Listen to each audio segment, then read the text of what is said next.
So, I went and stayed in the bourbon capital of the world. Without me. You chose not to go. And we're going to tell you all about it today on this Whiskey Outpost.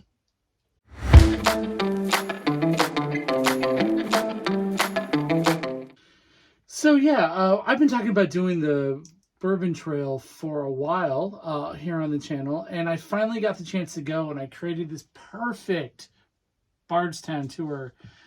And what happened, hon? I had to work. Mm-hmm. But it's exciting because it was more of a job interview and I got the job, so that was exciting. And I drank some amazing bourbon.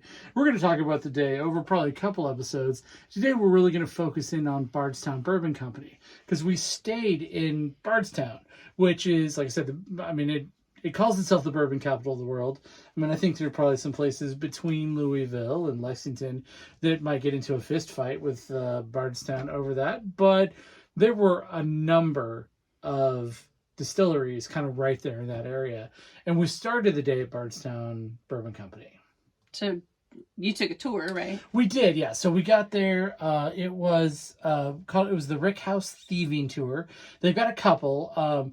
This one sounded the most interesting because essentially they put us in a line. They walked us from their visitor center, kind of their main facility, where they have some offices. They've got a tasting room. They've got a restaurant.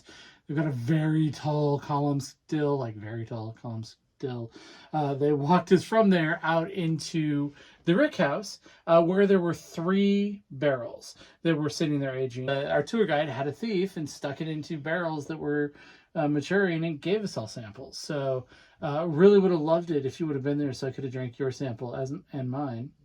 But yeah, so we tried a couple different things. We tried a rye whiskey and a high rye whiskey. Probably bourbon and high rye bourbon. We got to try each one and got to try, because we were a group of 12 or 15, we really got to hear everybody's tasting notes.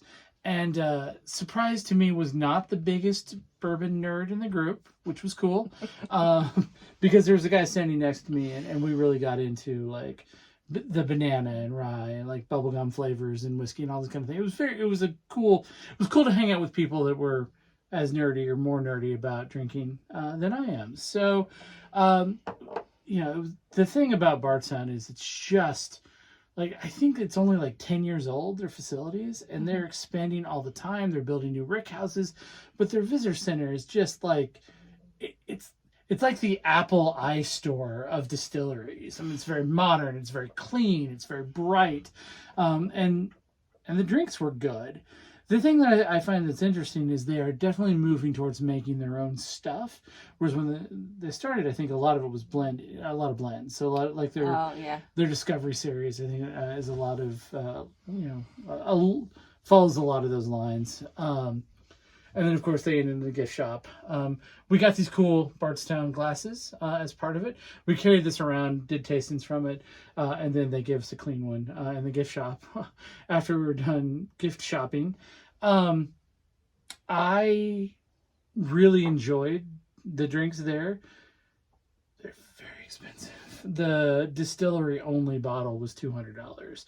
It was a Discovery series that was finished in Sauternes barrels from France. So did you end up buying anything? Did I buy a $200 bottle without your explicit permission?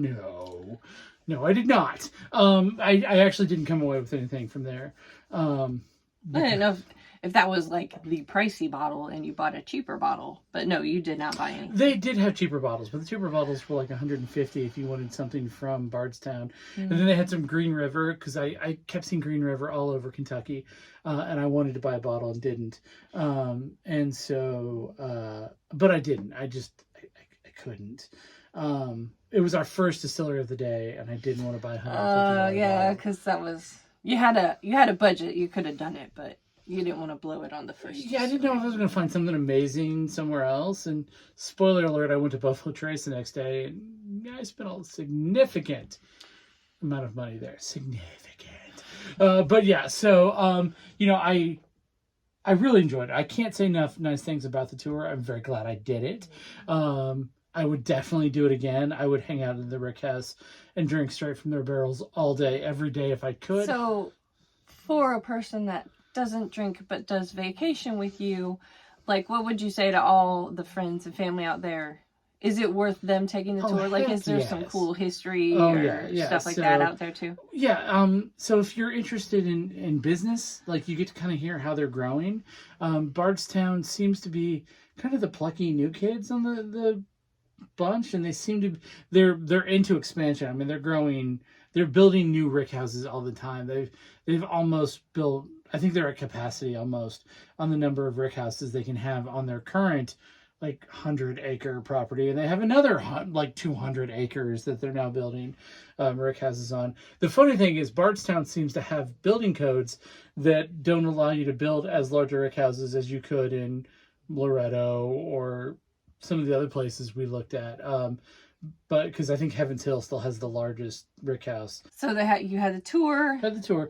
The grounds were cool. Yeah. Did you eat at the restaurant? I did eat at the restaurant.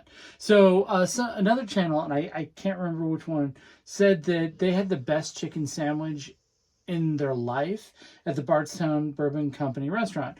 And see, she loves chicken sandwiches. So once again, when we stayed in Bardstown tour. When we stayed in Bardstown, see, I'm making, like, this is serious political hand gestures. I stayed at the Old Talbot Inn, which is an old inn where Abraham Lincoln and Jesse James used to drink in their bar. The room I stayed in was stayed in by General George S. Patton. The Old Talbot Inn has bullet holes from an exiled French prince who got drunk and shot up the wall. History buff decided she needed to stay home. Anyway, so if you're into history, there's plenty of things to do. If you just like good food, the chicken sandwich that I had there was the best. Really like chicken sandwiches. I'm not a bit. I mean, like, my buddy got Korean short ribs. Like, that is absolutely what I would have gotten. But I went for this chicken sandwich so I could rub it in her face because it's the best effing chicken sandwich I've ever had in my life. Not to rub it in, but I'm rubbing it in. So anyway, if you're kind of in that area, absolutely it is worth it.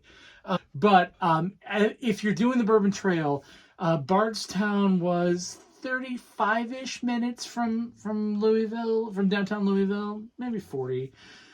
So it's nothing. And we passed by Liquor Barn, which we're going to do a video on because that, like, turned me into a blubbering idiot. Like, I walked in and I could not process the number of bottles that I wanted to buy at that place.